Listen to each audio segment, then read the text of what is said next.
ဟုတ်လား ခါကြတော့ပိုလာတာပိုပြီးအကြည့်တက်လေးရှိတာ ကို့အမတွေကချစ်ပေးလို့ဖြစ်လို့ပြောအဲ့ဒါအမေရဲ့ဘယ်မှာ တကယ်ဒီချက်ပိုလာလာ သိကြဒီပါစပြည့်တဲ့ကိုတေချာကြားလာမသိဘူးရှင့်ဟုတ်ဒီချက်ကြားပါ ကဲပါဒီနေ့ webinar လေးကိုချိန်ပေးပြီးတက်ရောက်လာတဲ့တဦးချင်းကိုကျေးဇူးအများကြီးတင်ပါတယ်လို့ဥစွာပြောချင်ပါတယ်အားလုံးကိုဒီနေ့စောစောလေးလေးတွေ့ရတဲ့အတွက်လည်းဝမ်းသာမိတယ်ဒီနေ့ကအရန်ကောင်းတဲ့သင်ခန်းစာတွေလေ့လာအောင်အားလုံးလိုချင်တဲ့အတိုင်းပဲအစီအစဉ်လေးစခင်မှာစမြတ်ကိုဒီနေ့ကူညီပြီးတော့မှပါဝင်ပေးတဲ့ညီမလေးယူပါထွန်းလည်းကျေးဇူးအများကြီးတင်တယ်ဒီ webinar တစ်လျှောက်လုံးမှာညီမလေးကစမြတ်ကိုကူညီပေးတော့မှာပေါ့နော်ဒီကလူတွေပို့ပြီးတော့အစီအစဉ်တွေလေ့လာနိုင်ဖို့အတွက်ပေါင်းကူညီပေးတော့ဖြစ်တယ်တဦးချင်းကလည်းစမြတ်စာသင်နေတဲ့အချိန်မှာ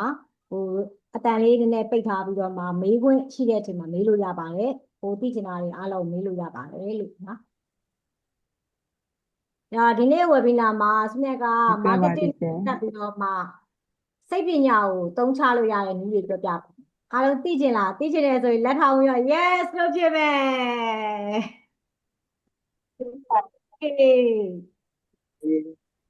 ကိုတဲ့လက်ရှိဖြစ်နေမှာအခုထပ်ပို့ပြီးတော့မှဝင်ငွေတွေကောင်းချင်တဲ့သူတွေရောရှိလား share ဆိုလက်ထောင်ပြီးတော့ yes လို့ဖြစ်မယ်ဟေးမကောင်းချင်တဲ့သူတွေရောပါလားဟုတ်ကဲ့ပါရပါတယ်ရှင်ဝင်ငွေမကောင်းချင်တဲ့သူတွေရောမပါဘူးထင်တယ်နော်တော်သေးတယ်ပါတယ်ဆိုဒီ share ကဆက်ဝမ်းနေရတော့ဘာလို့လဲဆိုတော့ဝင်ငွေကောင်းတဲ့နည်းကိုပြောပြရပါဆိုတော့တချို့သူတွေကမရောင်းတာမဟုတ်ရောင်းနေတဲ့သားနဲ့မရောင်းอ่ะလာလာမေးပြီးမေးပြောက်ကြုံဟုတ်လားမေးပြီးပြောက်သွားတော့ဘာနဲ့ချုပ်ရင်ကောင်းမလဲစဉ်းစားအပြောက်ဒီနေ့အဲ့ဒီ app ပေးပြီအဲ့ဒီ app ကိုယူပြီးသွားရင်တော့သုံးမရမယ်နော်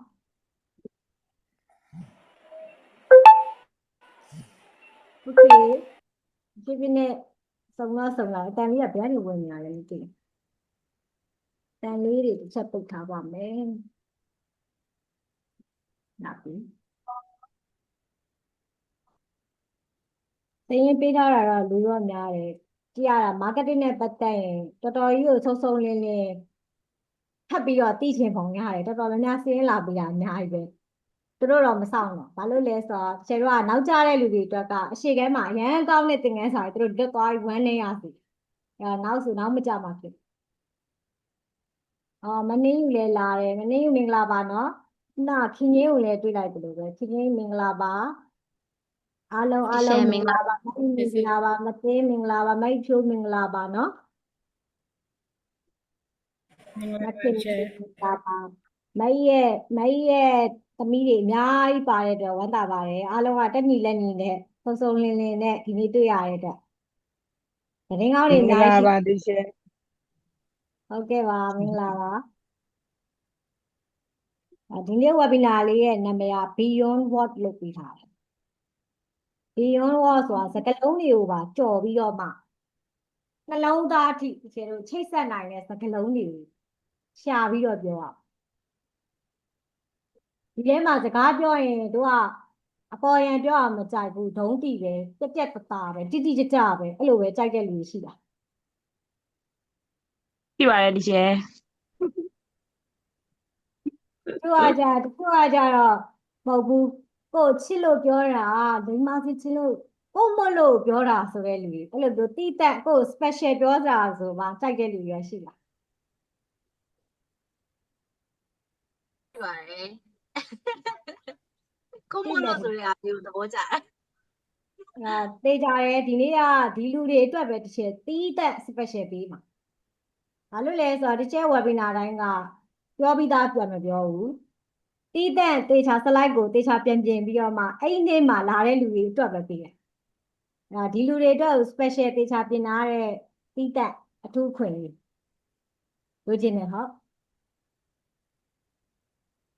energy ပြည့်နေတော့လိုက်မရမယ်နော်ထမင်းစားပြီးချိန်ဆိုတော့အိတ်တော့မငိုက်ကြပါဘူးညရောက်လာပြီဆိုလို့ရှိရင်အားလုံးကဒီချက်ပြလေးနားထောင်ပြီးတော့တုံးလုံးလေးတော့လှဲအောင်ပါဆိုပြီးတော့လုပ်လို့မဖြစ်ဘူးနော် လောက်ပါဘူး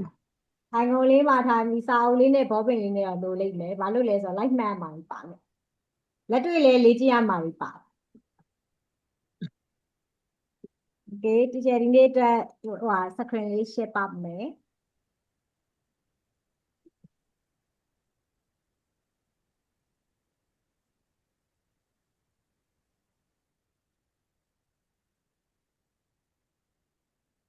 ဒါပြီးမြပြီထင်တယ်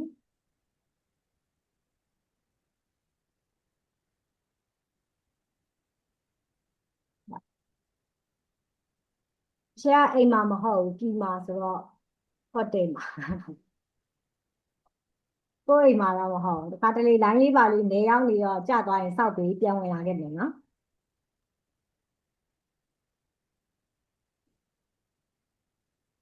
ဒီနေ့ဒီချက်အဓိကပြောပေးမယ့်အကြောင်းအရာဒီပညာသားပပါစကလုံးအသုံးနှုန်းတွေသုံးရမယ်ဒီမှာတွေသိရမယ်စိတ်ပညာနဲ့ပတ်သက်တဲ့အခြေခံ marketing ၅ခုကိုသိရပြီးတော့ရင်အုံနောက်နဲ့နှလုံးသားကိုထိထိမိမိနဲ့ဘယ်လိုကင်တွယ်ရမလဲဆိုစကလုံးတွေကိုပြောပုံပြောနေသိရမယ်ပြီးရင်တော့ VAK ဆိုတဲ့လူတွေမှာအမြင်သမားအတန်သမားပြီးခန်းစားမှုသမားဆိုရယ်မတူတာတွေရှိတယ်အဲ့မတူတဲ့လူတွေရဲ့ပြောပုံဆိုပုံတွေကိုလည်းသိရပြီးတော့လူတွေမှာ towards နဲ့ away ဆိုတာလည်းရှိတချို့သူတွေကပိုကောင်းတာပိုပြီးတော့အဆင်ပြေတာဆိုမှကြိုက်တာတချို့သူတွေကတော့အခက်ခဲတွေကို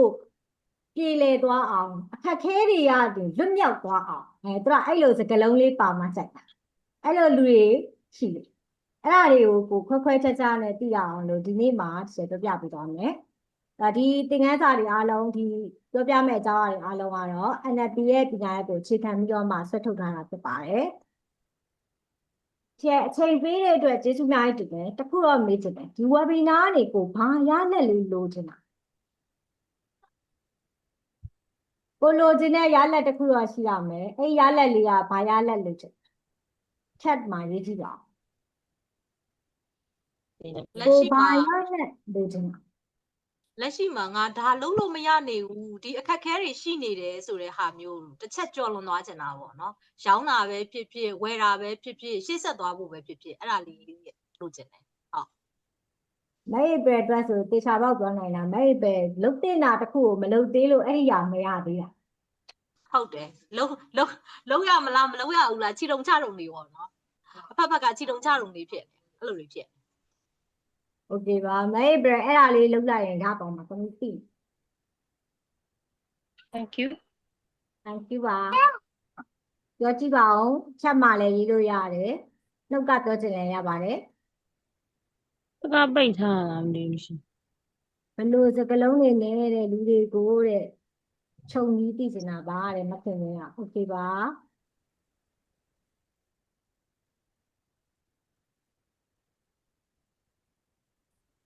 အတန်မပိတ်ထားပါဘူးပြောလို့ရပါတယ်မသိတာပြောလိုက်ရလို့ဟုတ်ဒီရှင်ချက်ပိတ်ထားလားမသိဘူးလို့ပြောလိုက်တယ်မပိတ်ပါဘူးရှင်ချက်ကိုမပိတ်ဘူးတမီးဖွင့်လာဟုတ်ကဲ့ပါဒီရှင်ဟုတ်ကြားလာဝင်ရေးလိုက်ပါမယ်ဒီရှင်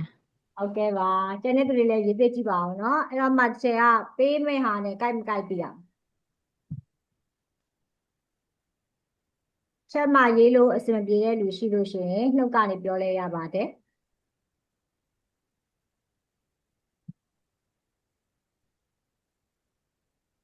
လူရေးတဲ့အတိမတ်မပြုတ်ပဲမနေနိုင်တော့အောင်စကားပြောတတ်ချင်ပါတယ်တဲ့မတ်ပန်းစုမောဟုတ်ကဲ့ပါရှင်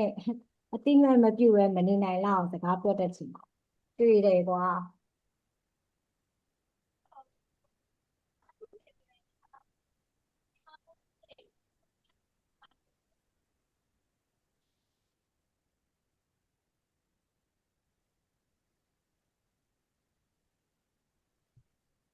โอเคပါရေးလို့ရပါတယ်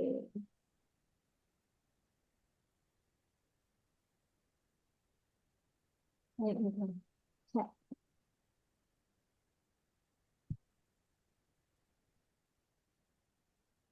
အားလုံးလည်းသိပြီးသားဖြစ်ပါတယ်ခဏခဏလည်းမိတ်ဆက်ရဆိုတော့ရေးနဲ့နားထောင်မှုเนาะတကယ်တမ်းအမှန်တိုင်းပြောရရင် share ဘွားမှာလေမလုပ်ချင်တော့အလုံးနှစ်ခုရှိတယ်နံပါတ်1အချက်ကကိုသိထားတာတွေဝေမျှချင်တာပဲလုပ်ချင်တာ ကိုယ့်အကြောင်းကိုကြွားရတော့မယ်ကိုရထားတာတွေပြောရတော့မယ်ချင်အဲ့ဒါမလို့ဖြစ်နောက်တစ်ခါကျတော့ကိုပြောပေးလိုက်တဲ့ຢာတွေအားလုံးကဒီလူတွေအားလုံးအတွက်အကျိုးရှိတာပဲလုပ်ပြီးချင်တာကိုယ့်အတွက်ရဖို့အတွက်ဆိုပြီးတော့မျှော်လင့်ပြီးလုပ်တိုင်းဟာမရှိဘူးရှယ်အဲ့လိုမျှော်လင့်ပြီးလုပ်ရတော့မယ်ငါရဖို့လုပ်ရတော့မယ်ဆိုလဲချင်လို့ချင်ဒီနေရာမှာချက်အနေနဲ့တစ်ခုရှိတာချက်ကိုမိတ်ဆက်တာတွေကတိတ်မလုပ်ဘူးချက်များတော့တင်သွားတယ်အဲ့တော့ပတ်ဝန်းကျင်ကတကယ်ချင်းတွေကဘာပြောလဲမိတ်ဆက်ပါဘာမှမသိလိုက်ပဲနဲ့ငါတို့ကတင်တာတင်လို့ပြီးသွားတယ်နေ့အကြောင်းမသိလိုက်ရ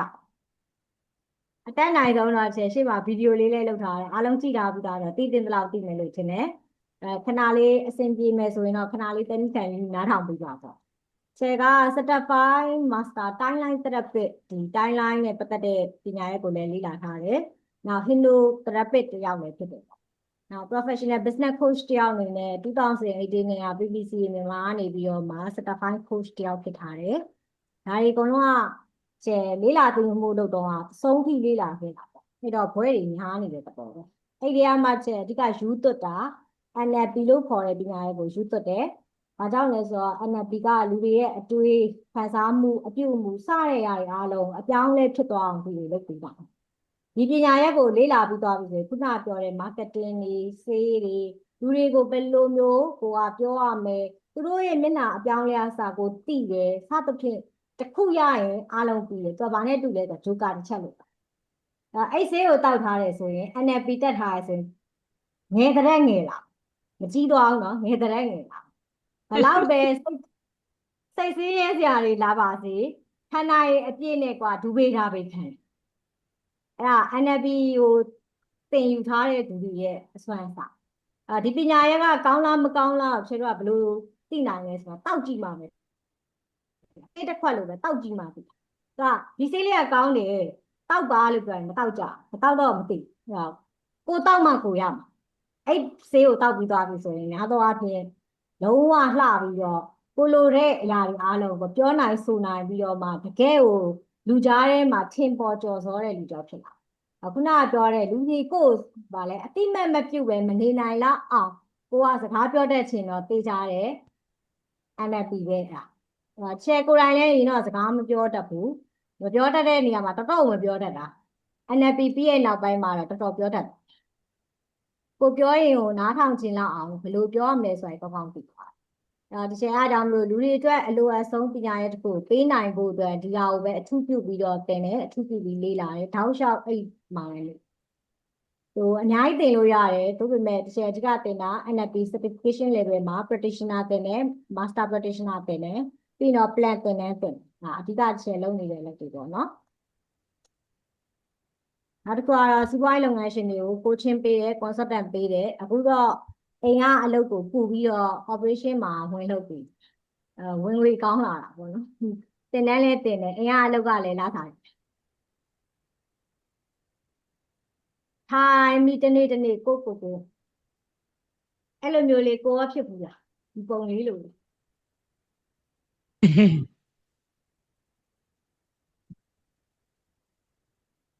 marketing မှာတဲ့စိတ်ပညာကိုအသုံးပြုဖို့ဘာကြောင့်အသုံးပြုဖို့ပါစကားပြောကြတယ်ကိုရောင်းတဲ့ပစ္စည်းတိုင်းကိုဖြစ်နေလို့ဝယ်တာဆိုတာမျိုး customer တွေကနေပြီးတော့မှသိချင်လို့ဒီကပြဿနာစကားပြောရင်အစမကောင်းဖြစ်နေတာနောက်ပိုင်းတော့နေနေ marketing ကကိုသိချင်လို့အစလုပ်ဖို့အကြောင်းတွေမလုံးနိုင်ဘူးတင်တယ်တတိမရှိရမျိုးတွေကိုဒီသင်တန်းနေရလာနေလို့ပြောလိုက်တဲ့စကားကိုစိတ်ဝင်စားနဲ့အဆုံးထိနားထောင်စီချင်တာတဲ့ okay ကျေပြောတဲ့အကြောင်းတွေပြောပြီးတင်ပြောချင်ပြီးနဲ့အစမကောင်းဘူးတဲ့စကားသိမပြောရဘူးတဲ့ချိုလေးကကိုပြောကောင်းတဲ့သူဖြစ်ချင်တယ်ဈေးရောင်းချင်လို့လိုင်းပေါ်မှာမရောင်းရင်တဲ့ပြောကြရတဲ့အများကြီးပဲအစမပြောတယ်အစမပြောတဲ့ရင်လည်းအလေရောက်မှပြောကြတာပေါ့ဟုတ်ဒီကိုကပေါ့နော်တစ်ဖက်လူစေတနာနဲ့ပြောတယ်ဆိုရင်တောင်မှကွာတစ်ဖက်လူကကိုယ်အမြင်ဆောင်နေတာမျိုးခဏခံရတော့အဲ့လိုမဖြစ်ရှင်တော့ဘူးပေါ့နော်သူတို့အချက်နဲ့လက်နဲ့ရှက်ကြပြောပြီးတော့မဖြစ်မနေလိုက်လှုပ်လာတာကိုလိုချင်လို့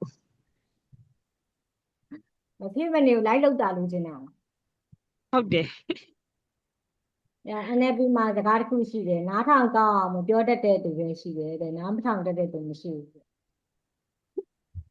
အဲ့ဒါတွေလည်းအခြေခံပြီးတော့တီချာပြောမယ်ဆိုလို့ရှိရင်သင်မယ်ဆိုလို့ရှိရင်ဒီတက်ပို့ပြီးတော့ကောင်းမယ်ဆိုတော့ထပ်ပြီးတော့ join တာပေါ့နော် ဟုတ်ပြီပါတော်တော်ကြီးမပြောတတ်ပေမဲ့ပြောတတ်လူဒီလိုထင်တယ်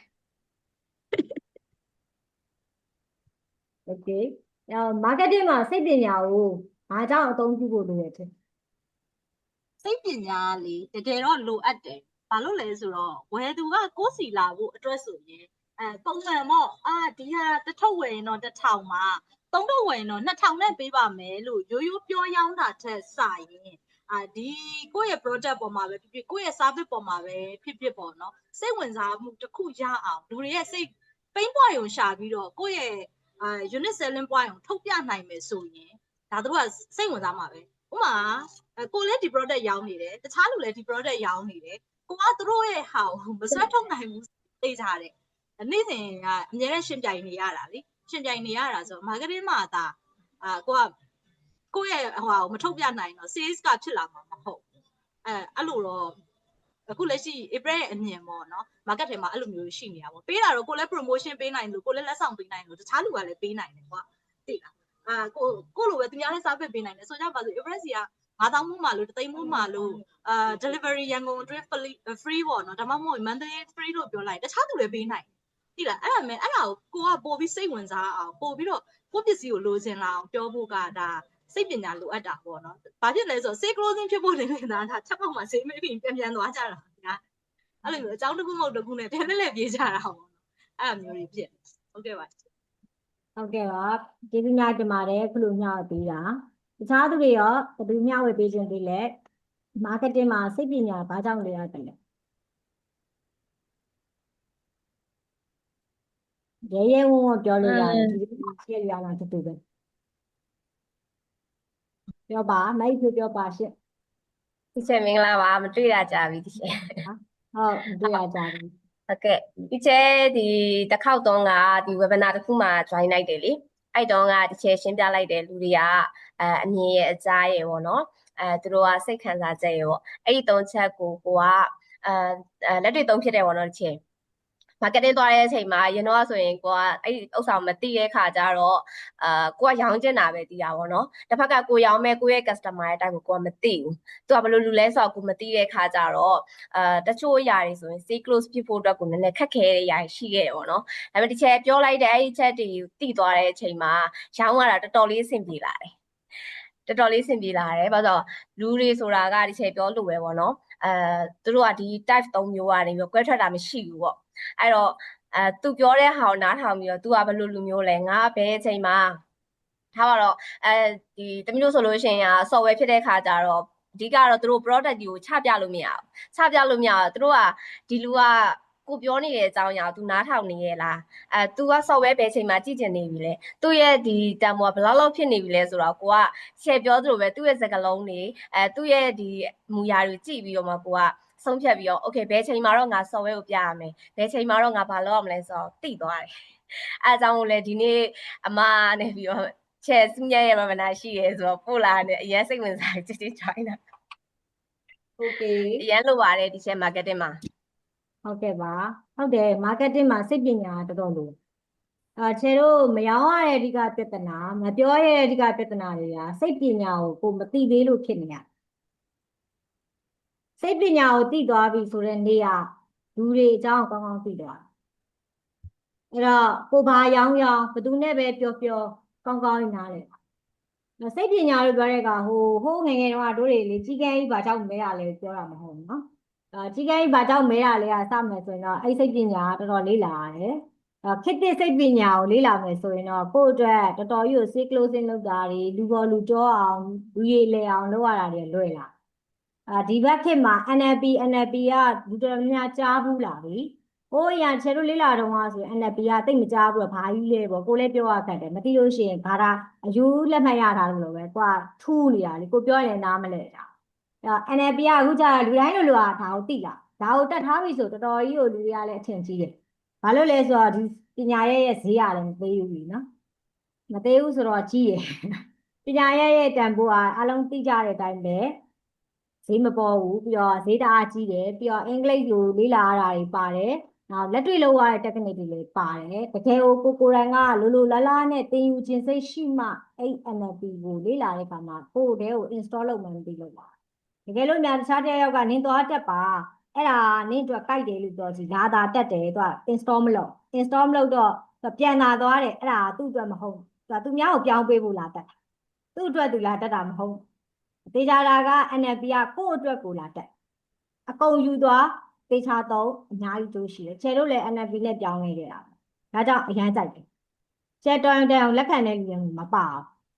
NLP ကြတစ်ချက်ကိုတော်တော်ကြီးကိုပြောင်းလဲသွားစေကျဲစိတ်တိုးလွယ်တယ်သူများပြောရင်နားမထောင်ကိုကြီးပြောတာနားမထောင်တော့ဘာဖြစ်လဲဆိုလူတွေကြောက်မသိလူတွေကြောက်မသိတော့ဘလို့သူတဲ့ဆက်သွယ်ရမလဲကိုမသိ NLP တက်ပြီးနောက်တိုင်းမှာအော်ဒါဟိုနားထောင်လိုက်ရင်ဒီလိုလေးဒီလူဘာပြောရလဲဒါဟိုဘာကြိုက်လဲစသဖြင့်မဲပဲသူပြောသွားတယ်ပထမပိုင်းမှာအခက်ခဲတယ်သူ့အခက်ခဲကိုကြော်ဖို့အတွက်ချက်အများကြီးပြောပြီးတော့ဒါ say close လုပ်ရင်သူဒီနေ့ဝယ်စီရမှာတော့ဝယ်ဖို့ဒီနေ့ဒီတဲ့ကိုရောက်တာဒီချက်သိပြီ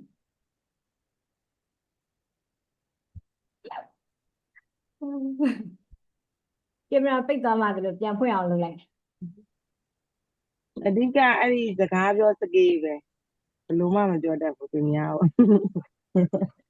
ဒါဆိုလိုနေတာပဲသိကြသွားတာ နောက်ပဲလည်းတော်လာသေးတယ်လည်းတော်လာသေးတယ်အရင်တော့ဆိုပို့လို့တယ်တိတ်ပြီးတော့အရှိကြီးစကားတွေတိတ်ပြောရတယ်မကြိုက်တော့လည်းမပြောတတ်ဘူးအဲ့လိုပြလဲ ဟုတ်အဲ့ဒါလူငယ်တယောက်ရှိရဲ့လူငယ်တယောက်ကသူ့ကိုယ်သူကဘာဖြစ်လဲဆိုတော့မပြည့်စုံဘူးလို့ထင်တယ်အများသူမပြည့်စုံလို့အများတန်းထင်ထားတဲ့ခါကျတော့သူ့ကိုယ်သူငါတစ်ခုခုလိုနေတယ်ငါဆရာတယောက်တော့ရှာမရတော့မယ်ဆိုတော့အမြဲတည်းတာတနေ့ကျသူပညာရှိစီသွားပညာရှိစီသွားပြီးသူပြောတယ်ပညာရှိကြီးပေါ့သူ့မှာအရေးချင်းတွေမရှိဘူးသူ့မှာလိုအပ်သူထူးထူးခြားခြားဖြစ်ချင်တယ်လူတွေစီမှာရှိတဲ့အရေးချင်းလိုမျိုးသူ့မှာလည်းရှိတယ်ထူးခြားတဲ့အရေးချင်းတစ်ခုလောက်သူ့ကိုပေးပါသင်ပေးပါအဲ့လိုမျိုးထူးခြားတဲ့ပညာရေးတစ်ခုလောက်သူ့တဲကိုထည့်ပေးပါ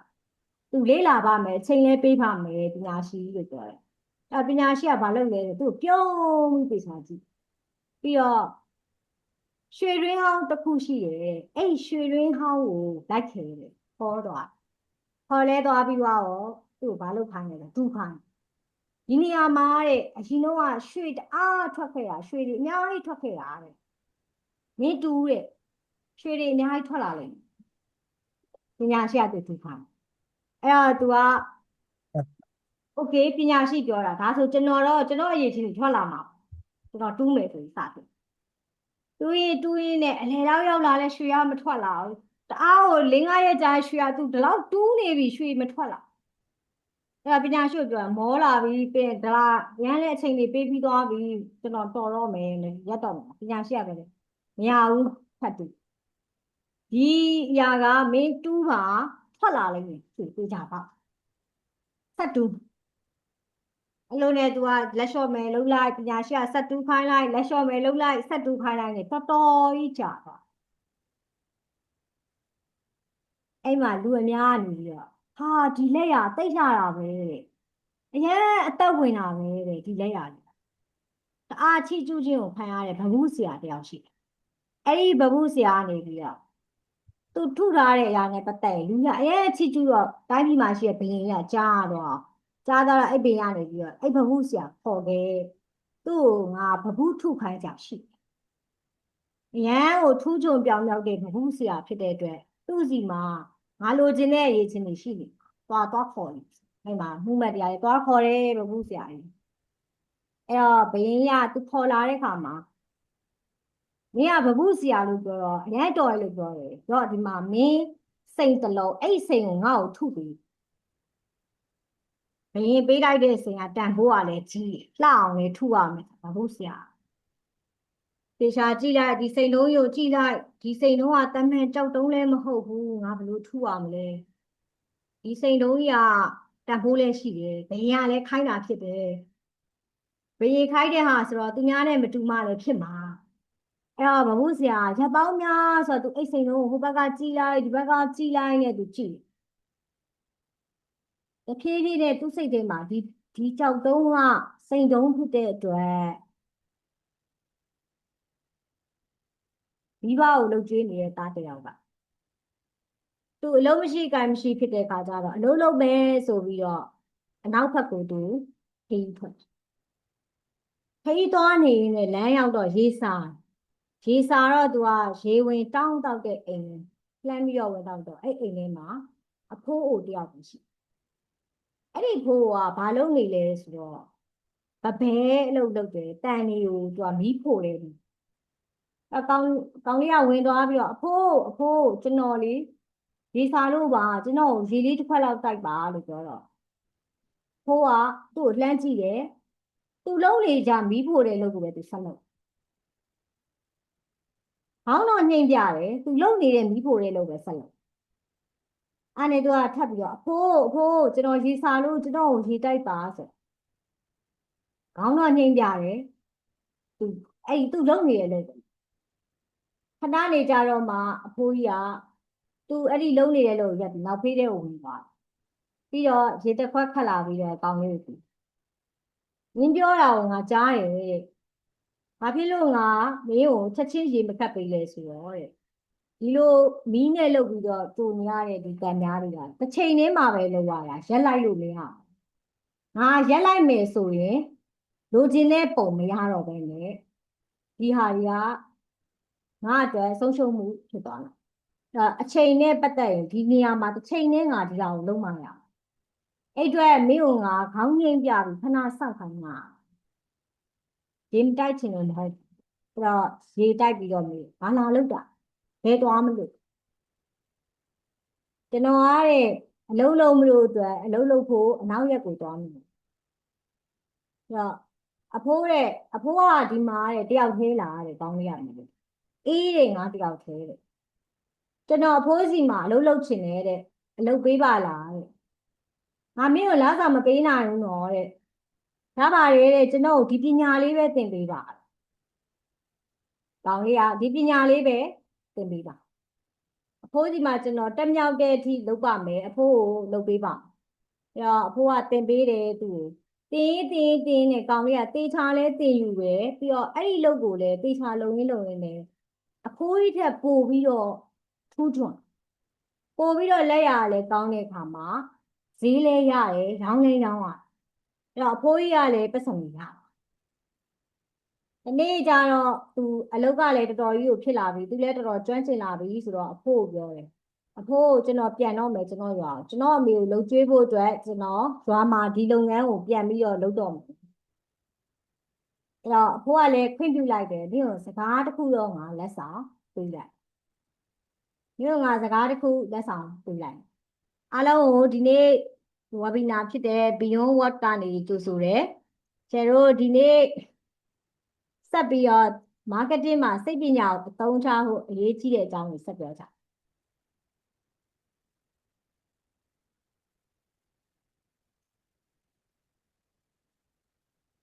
လူတွေရတဲ့တက်ရှိဖြစ်လို့ marketing မှာစိတ်ပညာမရှိမဖြစ်လို့ခံစားချက်ရလူရရှင်တန်လူတွေကဘာရရှင်တန်နေရလဲဆိုတော့ခံစားချက်နဲ့ရှင်တန်အဲ့တော့ခံစားချက်တွေကိုသိဖို့ဆိုစိတ်ပညာသိဖို့လူတွေရဲ့ခံစားချက်တွေကိုသိဖို့ဆိုရင်စိတ်ပညာသိဖို့စိတ်ပညာသိပြီဆိုခံစားချက်သိစိတ်ပညာကိုသိတယ်ဆိုရင်လှုံ့ဆော်မှုတွေလုပ်နိုင်တယ်ပြောင်းလဲသွားအောင်လုပ်နိုင်ရင်းနှီးမှုရအောင်လုပ်နိုင်တယ်ဆက်သွယ်တဲ့အခါမှာလည်းဆက်သွယ်မှုမှတ်ခဲ့စီခုနကမိုက်ဖြိုးပြောသွားတယ်လို့ပဲတစ်ချက်ပြောခဲ့တယ်လူတွေကဒီ၃မျိုးပဲရှိတယ်ဆိုတာအဲ့တော့အဲ့၃မျိုးနဲ့ပတ်သက်ပြီးတော့ခြေတို့ကသိထားရင်ဈေးရောက်မှုကလွယ်လွယ်လေးစိတ်ပညာကိုသိရင်လှုံ့ဆော်မှုလုပ်နိုင်မယ်အပြောင်းအလဲတွေလုပ်နိုင်တယ်ရင်းနှီးမှုရအောင်လုပ်နိုင်တယ်ဆက်သွယ်မှုကိုမှန်ကန်စေအဲ့ဒါစိတ်ပညာရဲ့ကိုသိတယ်ခံစားချက်ကိုထိအောင်ပြောလို့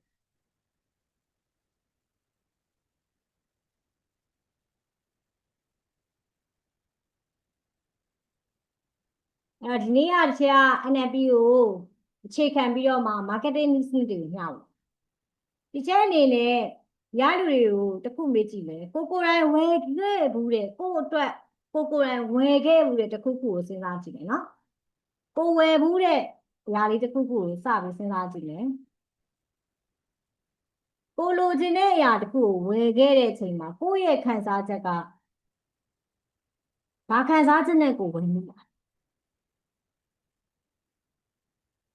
အာရီနိုင်စဉ်းစားနေရမှာမသိဘူးဥပမာဖုန်းတို့အိမ်တို့အဝတ်စားတို့နိုင်တို့ဆေးဝါးတို့အလှကုန်တေချာလိုက်စဉ်းစားကြည့်ဖုန်းဝယ်တော့ကိုဘာခံစားချက်နဲ့အိတ်ဖုန်းဝင်လဲအိမ်ဝယ်တယ်ဆိုရင်ရောဘာခံစားချက်နဲ့ဝယ်တာအဝတ်အစားနိုင်ဆေးဝါးတစ်မျိုးဝယ်တိုင်းခံစားချက်ကမတူဘူးရည်ရွယ်ချက်ရှိတယ်ကိုဝယ်ရတာဈေးကြီးတဲ့အရာတွေဥပမာဆေးဝါးတို့အိမ်တို့ဆိုရင်ကျဲတို့တေချာစဉ်းစားပြီးမှပေါ့နိုင်တို့ဘာလို့ဆိုရင်တော့တိတ်မစဉ်းစားဘူးလှတာလေးတို့ brand လေးတို့မှကြည့်ပြီးတော့ဝယ်တာအဲ့တော့ဝယ်ယူတဲ့အခါဒီမှာကို့အနေနဲ့အဲ့ဒီပစ္စည်းကိုဝယ်တဲ့ခံစားချက်ရှိတယ်ဘာခံစားချက်နဲ့ကိုဝယ်လဲကို့အတွက်ကိုဝယ်ခဲ့တာစဉ်းစားကြည့်လို့ရတယ်ဒါမှမဟုတ်လို့ရှိရင်လက်ဆောင်ပေးဖို့ဝယ်တာစဉ်းစားကြည့်လို့တူလားအဲ့အောင်တခြားသူတယောက်ကိုနိုင်လက်ဆောင်ပေးတော့မယ်ဆိုရင်အဲ့လူအတွက်ရီမန်းပြီးတော့မှအတိမတ်ပြုမှုတစ်ခုခုအတွက်ဝယ်ရတာ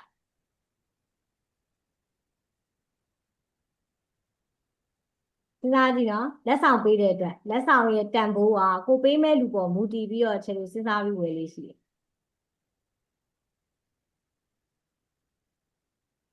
ကိုနိုင်ဝယ်ဘယ်လိုဝယ်လဲစဉ်းစားကြည့်အဲ့လိုပဲတခြားသူတယောက်ကိုနိုင်လက်ဆောင်ပေးမယ်ဆိုရင်ရောကိုဘယ်လိုစဉ်းစားပြီးဝယ်ရှိ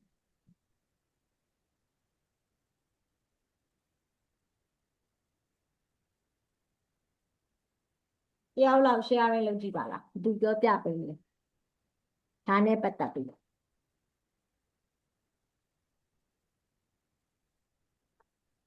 စိတ်ခံစားချက်ကိုအရင်ဆုံးဝယ်တယ်လို့ထင်တယ်စိတ်ခံစားချက်ကိုအရင်ဆုံးဝယ်တယ်လို့ထင်တယ်ဘယ်ခံစားချက်ကိုဝယ်တာလဲဘယ်စိတ်ခံစားချက်လေးနဲ့ဝယ်လိုက်လဲနိုင်လို့နိုင်ဝယ်တယ်ဆိုလည်းဒီကျဒါကိုရရင်ကိုပျော်လို့ပေါ့နော်ကျင်တဲ့လို့ပေါ့ထိမ့်မှတ်တစ်ခုခုအနေနဲ့ပေါ့အဲ့လိုမျိုးဝယ်လို့တော့ကိုဝယ်တာကိုပြောပြတော့သူရောင်းဝယ်တာနဲ့တော့သုံးမဲ့သူလိုအပ်တဲ့ရာကိုရဲ့ဦးစားပေးရတယ်ကိုယ့်အတွက်ကိုနိုင်ဝယ်တော့ကွာနိုင်လေးကိုသုံးဖို့အတွက်ဝယ်တာအချိန်ဝယ်တာလားငါတော့ဒီနိုင်ပတ်ထိုင်လူတွေထင်ကြီးမှာပဲဆိုပြီးတော့ခဲတာလား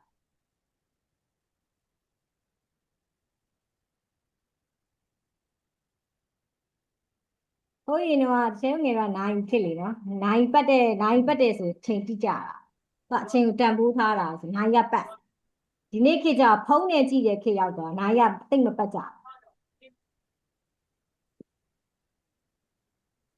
ကိုယ့်အတွက်ဝယ်တယ်ဆိုရင်တော့လိုအပ်လို့ဝယ်တာများတာပေါ့နော်တကယ်လို့သူများအတွက်ဝယ်တယ်ဆိုရင်တော့သူများနေရာမှာစဉ်းစားပေးတာဥပမာအယောင်လေးဆိုရင်တော့ဘယ်လောက်ဖြစ်နိုင်လဲကိုယ့်ရဲ့ခံစားချက်ဆိုရင်တော့ကိုကဘယ်လောက်သုံးနိုင်တယ်ပေါ့သူ့အတွက်ဆိုရင်တော့ဘယ်လောက်တင့်တော်မယ်ပေါ့ဥပမာကလေးဆိုရင်တော့နည်းနည်းနဲတဲ့ဟာဝယ်ပေးပြီးလူကြီးဆိုရင်ကိုယ့်ထက်အထက်အရာရှိပါညာဆိုရင်ဒီထက်ပိုကောင်းတာမျိုးဝယ်ပေးတာမျိုးပေါ့နော်အဲ့လိုမျိုးတွေဟိုဟာဖြစ်ပေးတာမျိုးပေါ့နောက်တစ်ခုကကြတော့ဥပမာသူနဲ့ဆိုရင်ဒါမျိုးလိုက်မလားပေါ့luxury ဆန်သွားမလားဒါမှမဟုတ်လို့ရှိရင်နည်းနည်းများကလက်တက်တက်ဖြစ်သွားမလားပေါ့သူ့အစားကိုကလိုက်ပြီးတော့မှခံစားပြီးတော့မှဝယ်ပေးတာပေါ့နော်အဲ့လိုဟာမျိုးဝယ်ပေးတာပေါ့ဥမာအဲ့လိုမှမဟုတ်ဘူးဆိုလို့ရှိရင်လည်းစားစရာတောက်စရာတစ်ခုခုဝယ်ရဲဆိုလေဧပြီကကျတော့စားစရာတောက်စရာမှတ်တယ်လို့ဆိုခင်နာကျင်နာလို့အစ်စ်ကလေးဆိုလို့ရှိရင်ဟဲ့ငါဒါလေးစမ်းစားကြည့်ကျင်လိုက်တာဟုတ်တော်ရှိမဟုတ်တော်ရှိအထဲထဲကအရာသာဘာမှမသိငါဒါလေးစမ်းစားကြည့်ကျင်လိုက်တာဆိုရင်စိတ်ဖြစ်သွားတာပေါ့နော်ပြီးမှအိမ်ရောက်မှကောင်းတာမကောင်းတာတော့ကိုကိစ္စဖြစ်သွားတာပေါ့နော်ပြီးနောက်တစ်ခုဘာရှိလဲဆိုခုနတစ်ချက်ပြောသလိုပေါ့သူတို့ marketing လုပ်ထားတယ် promotion လုပ်ထား9000တန်ကို2000ယူရင်9000နဲ့ရမယ်ဆိုရင်အရန်ဝယ်ကျင်သွားတယ်သိလားဆိုတော့အမြင့်ကျွေးနေတယ်ဆိုလေကိုယ့်ရဲ့စိတ်ကပြောင်းလဲမှုဖြစ်သွားပြီးတော့ဝယ်ကျင်သွားတယ်ပေါ့နော်ဝယ်သွားတဲ့ဟာတော့အများကြီး emotion ပေါ်မှာမူတည်ပြီးတော့ဖြစ်သွားတာမျိုးလည်းရှိတယ်ပေါ့ဟုတ်โอเคကျန်တဲ့သူတွေရောကိုဝယ်တဲ့ပစ္စည်းလေးဘာရွယ်ချက်နဲ့ဝယ်ကြစဉ်းစားကြည့်နော်အဲ့လိုတခါမစဉ်းစားဘူးဟုတ် တကယ်အများစုကတော့လေကိုယ့်အတွက်ကိုယ်ဝယ်တယ်ဆိုရင်တော့ကိုယ်ကြိုက်ရင်တော့ဝယ်လိုက်တယ်တခါတည်းဆုံးဖြတ်ပြီးတော့ပဲဝယ်လိုက်တယ်သူများအတွက်ဝယ်ပေးတယ်ဆိုရင်တော့တစ်ချက်လေးပေါ့နော်သူ့ကိုဘယ်လိုအခြေအနေတွေမှာပေးမှာလဲကိုကဘာအတွက်ပေးမှာလဲပေါ့နော်သူ့အတွက်ဒီဟာလေးကဘယ်လောက်အကျိုးရှိမလဲအဲ့လိုလေးတွေရောစဉ်းစားပေးပြီးတော့ပဲဖြစ်ပါတယ်တကယ် အကျိုးရှိတာပဲဝယ်ကြရလေနော်အဲ့ဒါအကျိုးမရှိဘူးဒါမဝယ်နဲ့လို့ဘယ်သူပြောရအောင်လဲဘယ်သူကပြောမရအောင်ဟောဝယ်တယ်ဆိုရဲကအကျိုးရှိလို့ရောင်းတယ်ဆိုရဲကလည်းကောင်းတာပဲရောင်းတာကိုရောင်းတဲ့ပစ္စည်းကပိုကောင်းတယ်သူများထက်ဟုတ်လားမသိ ဟုတ်ပါတယ် ကိုရောင်းတဲ့ပစ္စည်းကသူများထက်ပိုကောင်းနေအဲ့ဒီဟာကရှော့ရှိလားပိုကောင်းတယ်ဆိုတဲ့အရာဘယ်အပိုင်းလေးမှာပိုကောင်းတာလဲသိရမယ်ဒီချဲဆိုရင်စိတ်ရှိနားလေအောင်မြမလိုတေချာရှင်းပြမယ်ဒါတစ်ချက်ရဲ့အားသာချက်အဲ့တော့ကိုယ့်ပစ္စည်းကတခြားပစ္စည်းတွေထဲမှာဘာလေးပိုကောင်းချဲဆို online ရမယ်တင်တာအိမ်ကလူတွေအိမ်မှာတက်တဲ့လူတွေအတွက်အဆင်ပြေတယ်အပြင်မှာလာမတက်တဲ့အတွက်ငွေကုန်သက်သာစေတယ်ဘာလို့လဲဆိုတော့သွားပြီဆိုတာနဲ့ကုန်ပြီလေနော်မျိုးလုံးကတွေ့ရင်ဝယ်ချင်တာပါပဲဒီနေ့တစ်ခါလာတက်ရင်တစ်ခါတည်းသွားကလာကဝယ်ကကုန်ကိုယ့်ရဲ့အလှပါအစားပြင်ရသေးတယ်လေနော်ဒီတိုင်းမသွားရအဲ့ဒီရဲ့ကုန်ကြစိတ်ကိုချွေတာစီနောက်ကိုတယောက်တက်ရင်အင်ကတလောကလုံးမှာလိုက်တက်ရတယ်ကိုပြောရင်ကြားနေရတယ်တို့ကကိုကလည်းငကြက်ကြီးတဲ့သူနားရတာတနိုင်နှစ်နိုင်နဲ့မရတော့ဆိုတော့အဲ့ဒါကြီးစပီကာဖွင့်လာအဲ့တော့တအိမ်လုံးမှာပြန်တက်ပြီအကျကတယောက်တင်တအိမ်လုံးတင်တာနဲ့တူနေလောက်ကုသိုလ်ရတယ်စဉ်းစားကြည့်နော်ထူးခြားမှုပြပြနော်အဲ့တော့ကိုလုတ်ပေးနိုင်တဲ့အရာတွေထဲမှာသူများနဲ့မတူတဲ့အရာသဘောပြောပြ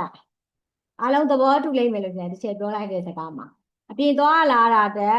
အပင်ပန်းတွေတက်တာတယ်နော်အချိန်ကုန်တွေတက်တာသွားတယ်လမ်းခီးပိတ်တာတွေဆိုလည်းအချိန်ကုန်တယ်နော်နောက်တစ်ခါတော့မလိုလားတဲ့အလှပြင်စိတ်တွေအိမ်ကနေတက်တော့အပေါ်ပိုင်းပဲလှလှပပဝတ်ထားတယ်မှာအောက်ပိုင်းကဘောင်းမိတိုနဲ့လည်းဒီမှမမြင်ဘူးတစ်ချက်မှမထကောင်းဘူး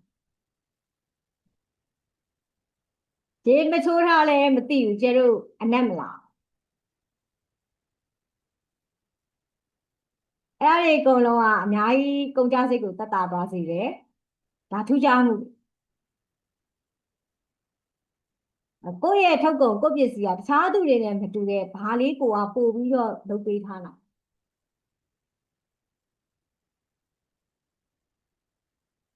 ကိုစဉ်းစားကြည့်ရမယ်ကိုရောင်းတဲ့ပစ္စည်းပေါ့ကိုယ့်ရဲ့အားသာချက်က customer ရဲ့အားနည်းချက်ဖြစ်ရမှာပေါ့နော် pain point ပေါ့pain point ဟိုဖြစ်ရမှာပေါ့အခုဆိုအိမ်သစ်အစားတောက်ဆို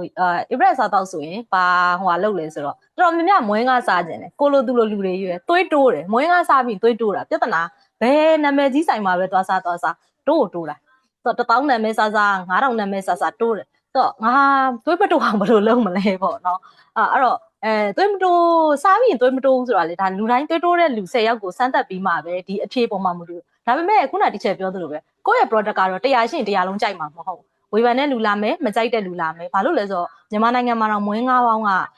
ခြေခံ28မျိုးရှိတာပေါ့နော်ဒီထက်မကလည်းတနေရာနဲ့တနေရာကွဲတာတွေအများကြီးရှိပြီးမန္တလေးအညာလို့ပြောလိုက်တဲ့နေရာမှာတော့မန္တလေးမှာစားတဲ့မွေးငါးနဲ့တကယ်အညာရွှေဘိုဘက်မှာစားတဲ့မွေးငါးတော့သွားတူမနေဘူးပေါ့နော်အဲ့လိုမျိုးဆိုတော့ပထမတော့မသိဘူးမကြိုက်ဘူးလို့ပြောအရန်စိတ်ဆူတာ